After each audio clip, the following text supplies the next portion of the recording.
السلام علیکم ورحمۃ اللہ وبرکاتہ۔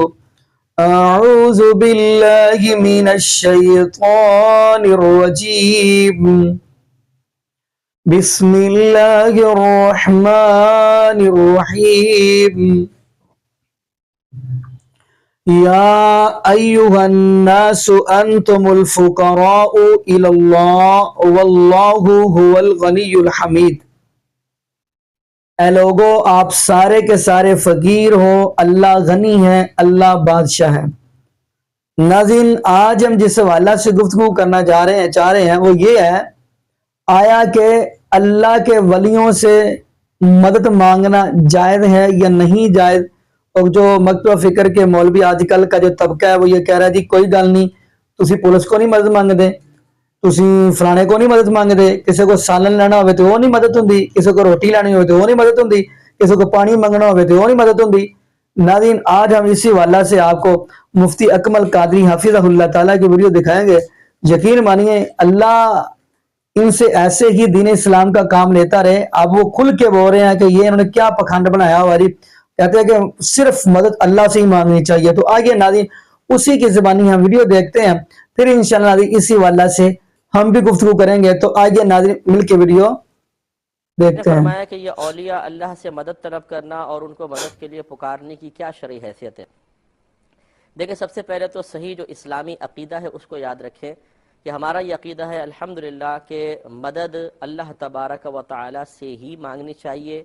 اللہ تبارک و تعالی ہی حقیقتاً مدد فرمانے والا ہے، تمام خزانے اسی کے دست قدرت میں ہیں، اس کی عطا کے بغیر کوئی ایک تنکا بھی نہیں دے سکتا۔ اور اگر کوئی مسلمان یہ عقیدہ رکھے کہ اللہ تعالیٰ کی عطا کے بغیر کوئی ہمیں ایک بھی تنکا دے سکتا ہے تو وہ کافر ہو جائے گا۔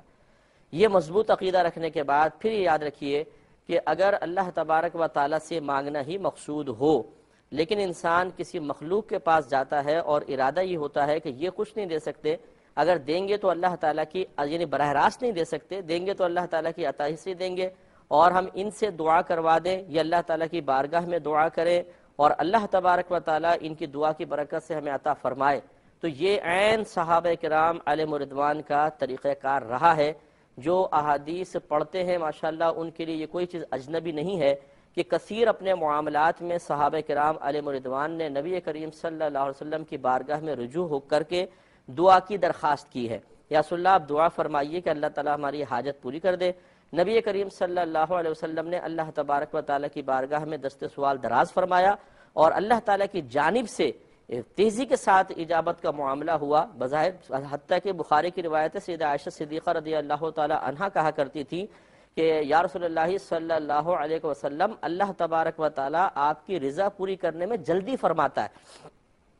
تو یہ چونکہ صحابہ کرام کا طریقہ تھا، لہٰذا اگر کوئی مسلمان اس نظریے اور عقیدے کے ساتھ اولیاء اللہ کے پاس جاتا ہے کہ میں ان سے دعا کرواؤں گا اور یہ اللہ تبارک و تعالیٰ کی بارگاہ میں دعا کر کے میری حاجات کو حل کرنے کے سلسلے میں، حاجات کی تکمیل کے سلسلے میں معاون بنیں گے، تو اس میں کوئی حرج نہیں ہے۔ عقیدہ یہ ہونا چاہیے کہ یہ اللہ کی عطا کے بغیر کچھ بھی نہیں دے سکتے، دینے والی ذات فقط اللہ تبارک و تعالیٰ کی ہے۔ بس یہ اگر کوئی عقیدے کے ساتھ اولیاء اللہ کے پاس جاتا ہے، ان کی خدمت میں درخواست کرتا ہے، تو اس کی بالکل گنجائش نکل سکتی ہے۔ باقی رہی یہ کہ دور سے پکارنے کی کیا شرعی حیثیت ہے کہ اگر کوئی اللہ کے ولی بہت دور ہے تو انہیں دور سے پکارنا، اس میں دو نظریات ہیں، ایک صحیح ہے ایک غلط ہے۔ اگر یہ نظریہ ہے کہ اللہ تبارک و تعالیٰ کی عطا کے بغیر ایک شخص ہزاروں میل دور سے ہماری آواز کو سن لے گا تو اس کے کفر و شرک ہونے میں کوئی شبہ نہیں ہے کہ یہ بالکل غلط ہے۔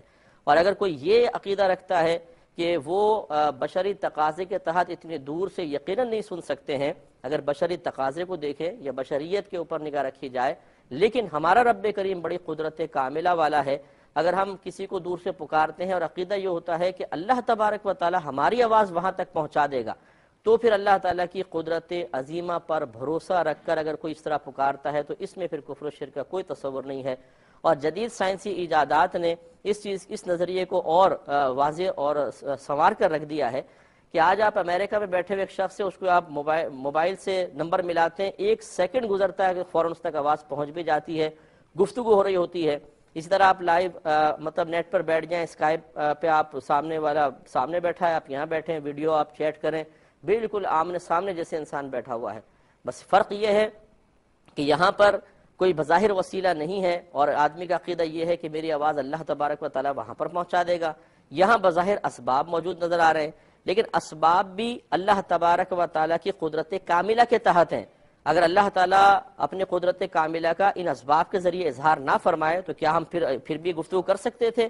یقیناً نہیں کر سکتے تھے. تو اصل چیز اللہ تعالیٰ کی قدرت کاملہ پہ بھروسہ ہے، وہ اگر ٹھیک ہے تو یہ عقیدہ بھی بالکل درست ہے. امید ہے کہ آپ بات سمجھ گئے ہوں گے. مختصر سا بریک لیں گے ہم آتے. جی ناظرین، آپ نے یہ ویڈیو ملاحظہ فرمائی. ناظرین، اگر آپ قرآن پاک کو ترجمے کے ساتھ پڑھیں تو جتنے بھی انبیاء ہیں علیہم السلام، تمام انبیاء نے رب العالمین سے ہی مدد مانگی ہے. ولی تو دور کی بات ہے، ولی تو دور کی بات ہے، اللہ کے انبیاء بھی رب العالمین سے مدد مانگ رہے ہیں.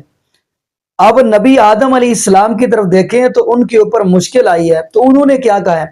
ربنا ظلمنا انفسنا وان لم تغفر لنا وترحمنا لنکونن من الخاسرین.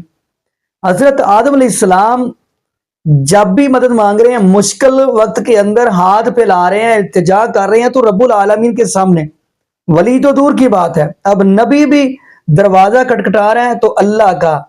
نبی آدم علیہ السلام اگر مشکل کشا سمجھ رہے ہیں تو صرف ایک اللہ کو، حاجت روا سمجھ رہے ہیں تو صرف ایک اللہ کو، غوث العظم سمجھ رہے ہیں تو صرف ایک اللہ کو، داتا سمجھ رہے ہیں تو صرف ایک اللہ کو. تو نبی مدد تو اللہ سے ہی مانگنی چاہیے. اگر آپ نبی نوح علیہ السلام کی طرف دیکھیں، اگر نبی نوح علیہ السلام ہیں، اب یہ نبی ہیں، سورہ ہود کا مطالعہ کرے، بیٹا ان کا سامنے پانی میں غرق ہو رہا ہے تو نبی نوح علیہ السلام اپنے بیٹے کی حفاظت کیوں نہیں کر سکے، کیوں نہیں بچا سکے؟ جبکہ آپ ان کا غالباً امین حاضری نکال کے دیکھیں، اس کا کہنا ہے کہ نبی نوح علیہ السلام کی کشتی میں پیر عبد القادر جیلانی رحمۃ اللہ یعنی غوث پاک بھی بیٹھے ہوئے تھے. یعنی نبی بچا نہیں سکے تو پھر غوث پاک نے آگے ہو کر کیوں نہیں بچایا؟ تو نبی اب دیکھیں، یہ تو نبی نوح علیہ السلام ہے، اپنے بیٹے کو بچا نہیں سکے. اب اگلی بات میں کرتا چلوں، تیسرے نمبر پہ اگر نبی ابراہیم علیہ السلام ہے، چیخا کے اندر پھینکا جا رہا ہے تو نبی ابراہیم علیہ السلام نے ڈائریکٹ کس کو پکارا ہے؟ اللہ کو پکارا. انہوں نے کسی کا وسیلہ نہیں دیا. کہتے ہیں جی وسیلہ. تو ناظرین اگر یہی بات کرتے چلے آگے، جی کہتے ہیں جی ہم کسی کا وسیلہ ڈالتے ہیں، جبکہ قرآن تو یہ بات کہتا ہے وَنَحْنُ أَقْرَبُ إِلَيْهِ مِنْ حَبْلِ الْوَرِيدِ. اللہ پاک فرماتے میں تو آپ کی شارک سے بھی زیادہ قریب ہوں. تو پھر اپنی شارک کے اوپر سیڑھی لگاؤ گے، ٹھیک ہے، چھت پہ جانے کے لیے سیڑھی کی ضرورت پڑتی ہے تو کیا شارک پہ لگاؤ گے؟ اللہ پاک فرماتے یہاں جہاں سے آپ کی دعا گزر کے آنی میں وہیں پہ ہوں. تو ناظرین حیران کی والی بات ہے. اب نبی ایوب علیہ السلام کی طرف دیکھیں تو وہ بھی مشکل وقت کے اندر کیا کہہ رہے ہیں؟ وَأَيُّوبَ إِذْ نَادَى رَبَّهُ أَنِّي مَسَّنِيَ الضُّرُّ وَأَنْتَ أَرْحَمُ الرَّاحِمِينَ.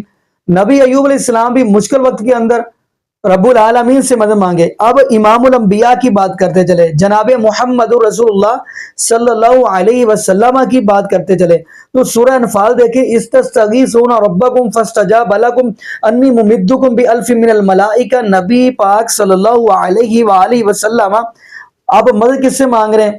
رب سے مانگ رہے ہیں. ناظرین اگر اللہ کے ولی ہیں وہ بھی مدد اللہ رب العالمین سے ہی مانگتے ہیں، جو اصل میں ولی ہو.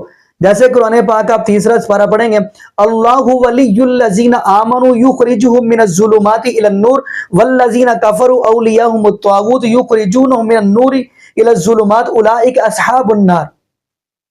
یعنی جو اللہ کے ولی ہیں وہ اندھیرے سے نکال کر روشنی کی طرف لے کے آتے ہیں، یعنی کیا وہ اللہ کی طرف تعارف کرواتے ہیں، وہ رب العالمین کا تعارف کرواتے ہیں.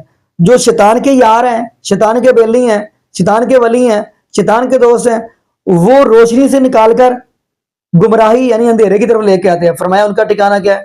جہنم ہے.